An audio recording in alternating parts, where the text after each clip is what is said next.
भाभी यार ले भी आओ, और कितना वेट करवाओगी? जब तक इंसान भूख से तड़प तड़प कर चक्कर खाकर गिर ना जाए तब तक खाना नसीब नहीं होगा क्या? अरे रिंकी, ऐसा क्यों कह रही हो?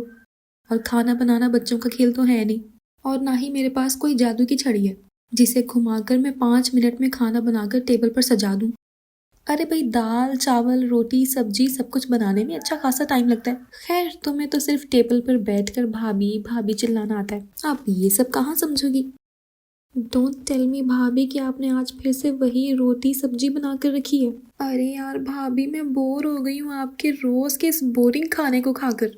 अच्छा, रोटी सब्जी बोरिंग खाना होता है? तो तुम ही बता दो ननंद रानी, मैं ऐसा क्या बना दूं जिसे खाकर तुम्हें एक्साइटमेंट फील हो।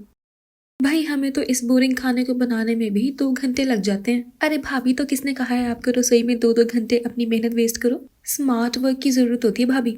आज के जमाने में कौन ये रोज रोज बोरिंग रोटी सब्जी चावल बनाता है? आपको ना आजकल के ट्रेंड की कोई समझ ही नहीं है।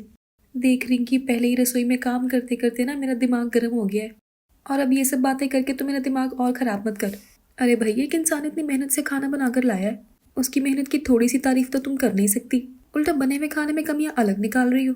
ऐसा करना, कल रसोई में आकर ना काम करने में मेरी थोड़ी मदद कर देना। देख रही है माँ जी, आप भी ना बस चुपचाप सुनती रहती हैं। आपने सुना ना कैसे ये रिंकी मेरे हाथ के खाने में कमियां निकाल रही है? अरे नालायक, पका पकाया मिल रहा है ना तो चुप करके खाना सीख। ठीक है तो कह रही है बहू, तुझे पका पकाया खाना टेबल पर मिल रहा है ना, इसलिए 10 तरह की कमियां निकाल रही है। जिस दिन सबको बनाकर खिलाएगी ना, उस दिन मैं देखूंगी कौन से पकवान बनाएगी तू। अरे माँ, आप और भाभी भी ना दोनों बात सुने बिना ही चढ़ाई करना शुरू कर देते हो। मैंने कब कहा कि आप लोग मेरे लिए पकवान बनाओ? मैं तो ये कह रही हूँ कि रोज रोज रोटी सब्जी चावल बनाना छोड़कर कुछ चटपटा मसालेदार सा बना लिया करो ना। ऐसी कौन सी किताब में लिखा है कि दिन के 3 टाइम ये भारी भरकम खाना ही खाना है? रिंकी, तेरी ये बातें ना मेरे सिर के ऊपर से जा रही हैं। तो ऐसा कर, अपनी ये ज्ञान मानी माँ जी को सुना। मेरे पास बहुत काम है, खाना टेबल पर लगा दिया है, मन करे तो खा लेना। लगता है भाभी ऐसे सुधरने वालों में से नहीं है, इनको किसी और तरीके से समझाना पड़ेगा। शाम के समय, भाभी आज मेरी सहेलियां डिनर के लिए आने वाली हैं, आप प्लीज कुछ अच्छा सा बना देना ना। दोस्तों के सामने मेरी नाक नहीं कटनी चाहिए। अरे तुम चिंता मत करो, तुम्हारे दोस्त डिनर पर आ रहे हैं ना, चिंता करने की कोई बात नहीं है, मैं बढ़िया सा डिनर तैयार कर लूंगी। शाम के समय रिंकी की सहेली घर आती है। अरे रिंकी, आ गई तुम? ये देखो, तुम्हारी सहेलियों के लिए मैंने पहले से ही कोल्ड ड्रिंक मंगा के रखी है, ये लो तुम अपनी सहेली के लिए कोल्ड ड्रिंक लेकर जाओ, तब तक मैं खाना लगाने की तैयारी करती हूँ। रिंकी अपनी सहेली को कोल्ड ड्रिंक सर्व करती है। रिंकी, खाना लगा दिया है, सब लोग डाइनिंग टेबल पर आकर खाना खा लो। जैसे ही वो डाइनिंग टेबल पर रखे बर्तन को खोलकर देखती है तो रिंकी का पारा 7वें आसमान पर पहुंच जाता है। भाभी, आपने क्या कसम खा रखी है दोस्तों के सामने मेरी नाक कटवाने की? मैंने क्या कहा था कि मेरी दोस्त आ रही है, आज कुछ ढंग का बना लेना। फिर आपने ऐसा क्यों किया भाभी? अरे बाबा, तो मैंने कौन सा तुम्हारे दोस्तों के लिए दाल चावल बनाए हैं?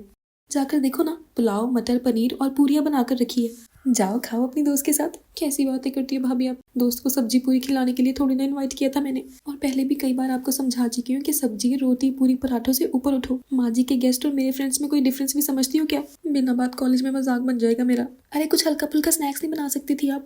रहने दो, आपको कुछ भी कहना बेकार है, क्योंकि आपको करना तो वही होता है जो आपका मन करेगा। किसी की बात सुनने वालों में से तो आप हो नहीं। 2 दिन बाद, भाभी आपने देखा आपका कितना वेट बढ़ गया है, आप कुछ करते क्यों नहीं? अरे कहाँ बढ़ा है मेरा वजन, तुम्हारी तरह 18 साल की तो हूँ नहीं जो साइज 0 होगा मेरा। शादी हो गई है, 2 बच्चे हो गए हैं, तो थोड़ा बहुत वजन बढ़ना तो नॉर्मल है। लो कर लो बात। अब शादी हो गई है तो इसका मतलब ये थोड़ी ना कि आपको वेट बढ़ाने का लाइसेंस मिल गया है। अरे भाभी, आज के जमाने में औरतें 40 की 20 की दिखती हैं, और एक आप जो 30 साल में 40 की दिखने लग गई हूँ। क्या बात कर रही है तू? सच में मैं बहुत मोटी हो गई हूँ क्या? अच्छा तो ये बता, मैं क्या करूँ कि मेरा वजन कम हो जाए? भाभी, आप क्यों चिंता करती हुई? देखो ना, ये है मेरी फ्रेंड, इसका नाम रीना है, इसका हेल्थ इन्फ्लुएंसर है इंस्टाग्राम पर, 10,000 लोग फॉलो करते हैं उसको। रोज वेट लॉस फिटनेस से रिलेटेड वीडियो शेयर करती है, आप इसको फॉलो करो ना, आपको खुद समझ में आ जाएगा। अरे रिंकी, तुझे तो पता है ना मेरे पास कहाँ है इतना टाइम कि मैं बैठकर इंस्टाग्राम पर रील्स देखूं। अरे छोड़ ना तू, मैं जैसी हूँ वैसी ठीक हूँ। अच्छा भाभी, एक आइडिया है, मेरी फ्रेंड है ना रीना, कल उसके भाई की शादी है और उसने मुझे इनवाइट भी किया है। ऐसा करते हैं, मैं आपको पार्टी में ले चलती हूँ, आपकी 1-to-1 रीना से बात भी करवा दूंगी। खुद ही उससे पूछ लेना कि फिट रहने के लिए आपको कौन सी डाइट लेनी है। अरे हाँ, ये आइडिया मुझे ठीक लग रहा है। ठीक है, मैं चलती हूँ कल तेरे साथ, फिर वहाँ जाकर ना उसी से पूछ लेंगे। रीना, ये मेरी भाभी है, मैंने तुम्हें इनके बारे में बताया था ना। एक्चुअल में ये तेरी बड़ी फैन है, बहुत तारीफ कर रही थी तेरी रील्स की। अच्छा तू बता, तू इनके लिए कुछ सजेस्ट कर सकती है क्या? ताकि भाभी का वेट ना थोड़ा कंट्रोल हो। हाँ हाँ क्यों नहीं, यही तो काम है मेरा। अच्छा भाभी, आप पहले अपनी डाइट के बारे में बताओ, आप कब क्या कितना खाती हो? देखो वैसे मैं बताऊँ ना तो मैं काफी ध्यान रखती हूँ अपनी डाइट का। बाजार का खाना तो ना के बराबर ही खाती हूँ, और खाने में ज्यादातर रोटी सब्जी चावल ये सब खाती हूँ। नाश्ते में भी पराठे की जगह रोटी खाती हूँ। ज्यादा तला भुना मसालेदार खाना मैं अवॉइड ही करती हूँ। तो ये बात है, मुझे लगा ही था कि ये बात निकलेगी भाभी। देखो आप भी वही गलती कर रही हैं जो इंडिया में ज्यादातर लोग करते हैं। आपके खाने में ना भर भर के कार्ब है और विटामिन फाइबर ना के बराबर। इसलिए जो खाना आपके हिसाब से सिंपल है वही खाना खाकर आप लोगों का वेट बढ़ता जाता है। क्या मतलब? और ये कार्ब क्या है? मैंने तो कभी भी कार्ब वार्ब नहीं खाया। अरे भाभी, कार्ब ये जो आप 3 टाइम रोटी चावल खा रही है ना, वहीं से आपके शरीर में एक्स्ट्रा कार्ब बन रहा है। तो फिर तुम्हारे कहने का मतलब क्या है? मैं खाना खाना छोड़ दूं? नहीं भाभी, खाना खाना छोड़ दोगे तो कैसे काम चलेगा? लेकिन आपको अपनी डाइट में चेंज करने की जरूरत। खाने का मतलब ये है कि ये जो रोटी चावल आप भर भर कर खा रही है ना, उसको कम करना है। बल्कि मेरी मानो तो उसको बंद ही कर दो। ये कार्बोहाइड्रेट किसी को फायदा नहीं करते, बल्कि बॉडी में एक्स्ट्रा फैट को जमा कर देते हैं। इसके बजाय आप सब्जी खाइए, फ्रूट्स खाइए। बल्कि मेरी मानिए तो आप अपनी थाली भर के खाने को ना हल्के स्नैक्स के साथ रिप्लेस कर दीजिए। ऐसा करने से आपकी बॉडी को एनर्जी भी मिलती रहेगी, और कार्ब्स कम होने की वजह से आपका वजन भी नहीं बढ़ेगा। और ये डाइट प्लान भाभी मैं सिर्फ आपके लिए नहीं बता रही हूँ, बल्कि आपकी फैमिली में सबको ही इसे फॉलो करना चाहिए। बढ़ती उम्र के साथ कार्बोहाइड्रेट जितना कम खाया जाए सेहत के लिए उतना ही अच्छा होता है। अच्छा हुआ रिंकी, तुम ना मुझे अपनी फ्रेंड से मिलवाने के लिए लेकर आई। मैं भी ना इतनी बेवकूफ हूँ, तुम तो पता नहीं कब से मुझे रोटियां बनाने के लिए मना कर रही हो, लेकिन मैं ही तुम्हारी बात सुनने के लिए तैयार ही नहीं थी। लेकिन अब मुझे सारी बातें एकदम साफ साफ समझ में आ गई हैं। अब से घर में रोटी चावल बनना एकदम बंद। अब चाहे कोई कितना भी कह ले, मैं रोटी बनाने वाली नहीं हूँ। अरे अच्छा ही है ना, घंटों की मेहनत करने के बाद रोटी दाल चावल सब्जी तैयार करती थी, उसके बजाय मैं भी फटाफट तैयार होने वाले हल्के फुल्के स्नैक्स बना दिया करूंगी। मेरा काम भी जल्दी खत्म हो जाया करेगा, और वैसे भी काम से थोड़ी फुर्सत मिलेगी तो मैं थोड़ी बहुत एक्सरसाइज भी कर लिया करूंगी, उससे तो वजन कम होना ही है। ये हुई ना बात। भाभी अब आपको बात समझ में आ गई है। रिंकी बहुत खुश थी कि उसका प्लान सक्सेसफुल हो गया। भाभी को लेकर रीना के यहाँ आने का उसका मकसद यही था कि वो भाभी को रोटियां ना बनाने के लिए किसी तरह कन्विंस कर सके, क्योंकि घर में खाना तो भाभी बनाती थी और भाभी रोज रोज चावल रोटियां बना कर देती, जिसे देखकर रिंकी का पारा 7वें आसमान पर पहुंच गया। रिंकी भी आज के जमाने की नखरीली लड़की थी, जिसको रोटी खाने का मतलब पहाड़ चढ़ने जैसी आफत। जहाँ एक तरफ रिंकी का मन चटर पटर खाने को फिसलता रहता, वहीं दूसरी ओर भाभी उसे हर समय सब्जी रोटी खाने के लिए फोर्स करती रहती। और अपनी इसी मुसीबत से बचने के लिए ही रिंकी ने ये सारा षड्यंत्र रचा था। रीना को भी उसने पहले ही रटवा दिया था कि उसे भाभी के सामने क्या क्या बोलना है। सब कुछ रिंकी के प्लान के अकॉर्डिंग हुआ था, और भाभी भी रीना की बातों में पूरी तरह आ चुकी थी। भाभी आज नाश्ते में क्या बनाया है? अरे आलू के पराठे बनाने के लिए बोला था कल रात, तो वही बने होंगे और क्या। क्या माँ, रोज रोज पराठे रोटी खाकर बोर नहीं होते आप लोग? मुझे लग रहा है पूरे मोहल्ले का अनाज ना हम लोग खा जाते हैं। बिल्कुल ठीक कह रही रिंकी तू, मुझे भी ऐसा ही लगता है। इसलिए माँ जी के कहने के बाद भी मैंने आज आलू के पराठे नहीं बल्कि पोहा बनाया है। बनाने में भी इतना आसान और खाने में भी। इसे खाने से कार्बोहाइड्रेट और फैट भी नहीं बढ़ता। क्यों रिंकी, ठीक कहा ना मैंने? अरे वाह भाभी, आप तो मेरी भाषा बोलने लगी। खैर, देर आए दुरुस्त आए। अच्छा ये बताओ, लंच में क्या बनाने वाली हो? देख, मैंने तो सोचा है कुछ हल्का फुल्का ही बना लूं। तू चिंता मत कर, रोटी नहीं बनाऊंगी, कुछ ना कुछ स्नैक्स बनाऊंगी। अरे बहू, क्यों भाई, कितनी बार नाश्ता करेंगे हम लोग? नाश्ते के टाइम नाश्ता कर लिया ना, अब खाने में भी नाश्ता बनाएगी? माँ जी माफ कीजिए, मैं आपको बताने भूल गई, आज से घर में रोटी चावल बनना बंद। अब तो हम सिर्फ और सिर्फ स्नैक्स खाकर ही काम चलाएंगे। अरे गलती हो गई मुझसे, जो मैं इतने सालों से आपको भर भर के काप्स खिला रही थी। अरे कुछ भांग तो नहीं चाट ली तूने? अब ये काप क्या होता है? मैंने तुझे रोटी बनाने को कहा है, तो चुपचाप सब्जी रोटी बना। नहीं नहीं माँ जी, बड़ी मुश्किल से तो मुझे अपनी गलती समझ में आई है। अब सब कुछ जानते हुए मुझसे ये गलती नहीं होगी। अब से खाने में सिर्फ और सिर्फ स्नैक्स ही बनाऊंगी मैं। तेरे एक मुट्ठी बादाम से किसका भला होगा? अरे माँ जी, किसने कहा आपको कि मैं एक मुट्ठी बादाम खिलाने वाली हूँ? रिंकी ने मुझे स्नैक्स के लिए बहुत सारे आइटम बता दिए हैं, उनसे ही आपको बनाकर मैं खिलाती रहूंगी। कभी पकौड़े, कभी फिंगर फ्राई, कभी बर्गर, कभी सैंडविच, पोहा, उपमा, पास्ता। चिंता मत करिए, आप लोगों को भूखा रखने की कोई इच्छा नहीं है मेरी। देख, जैसे इतने साल से चल रहा है ना, चुपचाप वैसे ही रोटी सब्जी बना। तुझे पता ना, तेरे बाबूजी को समय से खाना ना मिले तो उन्हें गुस्सा आ जाता है। क्यों बिना बात कलेश करवाना चाह रही है? माँ जी, समय से पहले सब कुछ बनाकर तैयार कर दूंगी मैं, लेकिन रोटी तो नहीं बनाऊंगी, क्योंकि आज से ना मैं रोटी बनाऊंगी ना ही खाऊंगी। बस सिंपल सी बात है। मम्मी, आप बिना बिल्कुल लकीर की फकीर हो। भाभी कुछ कह रही है तो सोच समझ के कह रही होंगी, और क्या फर्क पड़ जाएगा, कुछ दिन आप लोग डाइट को फॉलो कर लोगे तो। चुप कर, सब समझ रही हूँ मैं, ये सारी आग तेरी लगाई हुई है, क्योंकि तुझे रोटी खाने में आफत टूटती है। प्रियंका, अब मुझसे सुबह 4 बजे नहीं उठा जाता, लगता है मैं ऑफिस टाइम में ही सो जाऊंगी। भाभी, आप तो ऐसे कह रही हो जैसे मुझे अच्छा लगता है। सुबह 4 बजे से उठकर भागने लगती हूँ, ऊपर से बॉस की इतनी बात सुनने को मिलती है। घर वालों का काम करते करते एक दिन मैं मर ही जाऊंगी। अंकिता और प्रियंका दोनों बहुएं अपने ससुर के नियम से दुखी हो गई हैं। उज्जवल खुद तो सुबह 6 बजे से पहले उठ नहीं पाता, लेकिन चाहता है कि बहुएं सुबह 4 बजे ही उठकर अपने काम पे लग जाएं। 1 साल पहले पत्नी के मरने के बाद उज्जवल को अपने दोनों बेटों की चिंता सताने लगती है। वो मन ही मन कहता है, अगर मुझे कुछ हो गया तो इन दोनों का क्या ही होगा। क्या खाएंगे ये दोनों? बहुओं का आना तो जरूरी है इस घर में। महीने भर बाद दोनों बेटों की शादी अंकिता और प्रियंका से हो जाती है। दोनों बहुएं जैसे ही घर में आती हैं, इस घर में वही होगा जो पापा कहेंगे। मम्मी के जाने के बाद सिर्फ पापा ही है। तुम दोनों को घर में सिर्फ पापा का ध्यान रखना होगा। मुझे कोई आपत्ति नहीं है। मुझे भी नहीं। अगले दिन दोनों बहुएं सुबह 8 बजे उठती हैं। बहुओं को इतना देर से उठकर देख उज्जवल कहता है, शिवम, कृष्णा, तुम दोनों ने अपनी बीवियों को बताया नहीं कि इस घर में सुबह 4 बजे उठना होता है? ये क्या 8 बजे उठ रही है? ये कोई धर्मशाला है क्या? पापा, वो आज बता देंगे, कल मौका नहीं मिला था ना। काम वाली ने खाना बना दिया होगा, उससे कहो कि खाना लगा दे। और तुम अपनी अपनी पत्नियों को घर के सारे कायदे कानून समझा देना। पापा, आज का वक्त दे दो, हम इन्हें अच्छे से समझा देंगे। समझा दो, वही सही होगा तुम दोनों के लिए। अंकिता और प्रियंका को कुछ समझ में नहीं आता। वो दोनों देवरानी जेठानी एक दूसरे का मुंह देखने लगती हैं।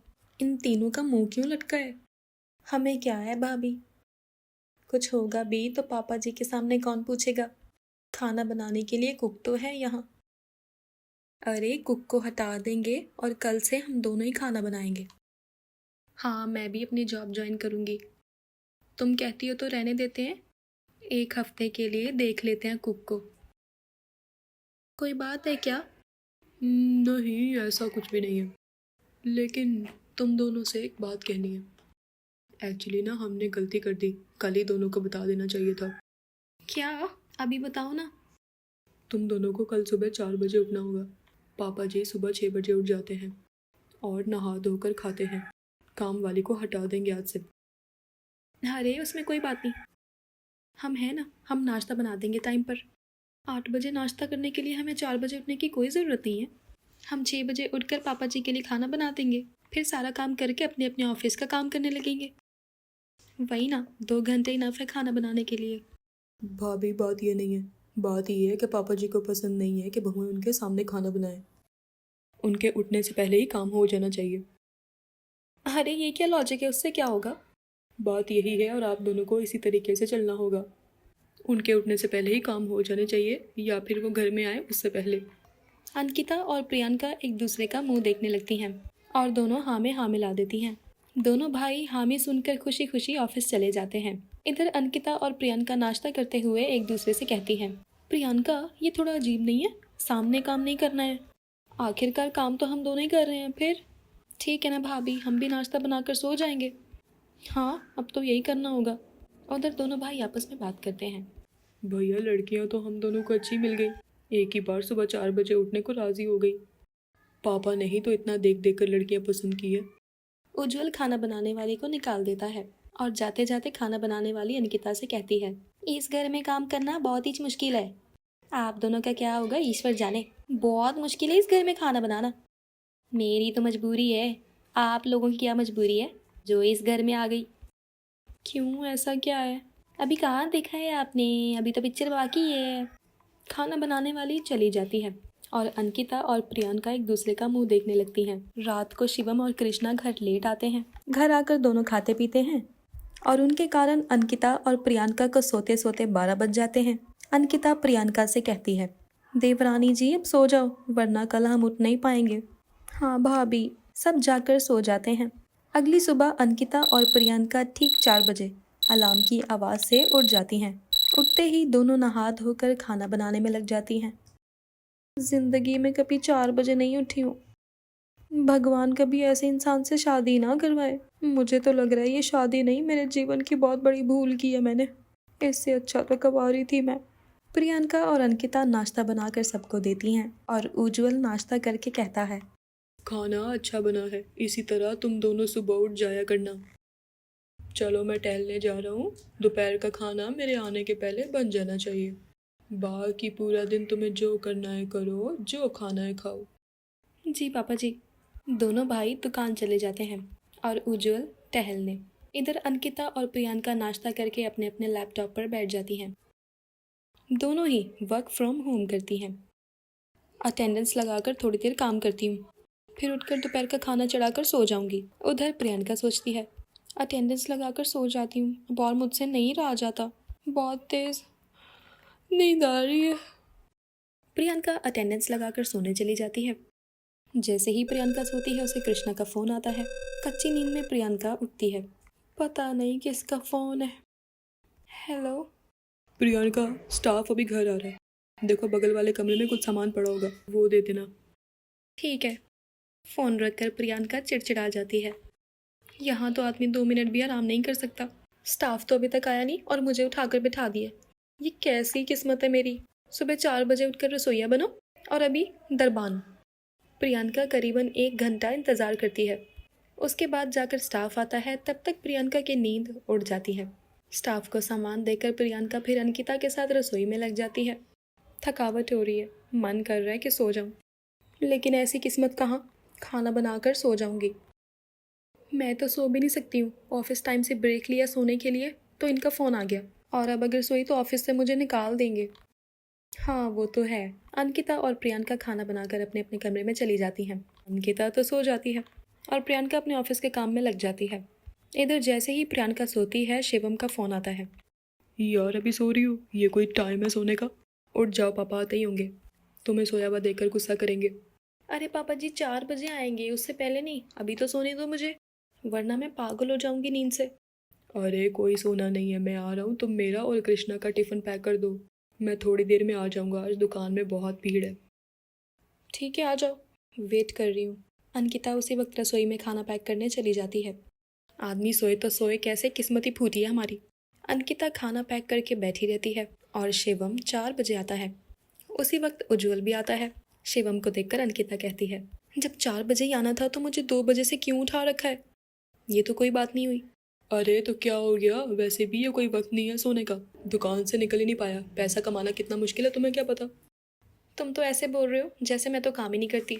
अरे छोड़ो ये सब, मुझे टिफ़िन दो और पापा का खाना लगाओ, पापा आ गए हैं।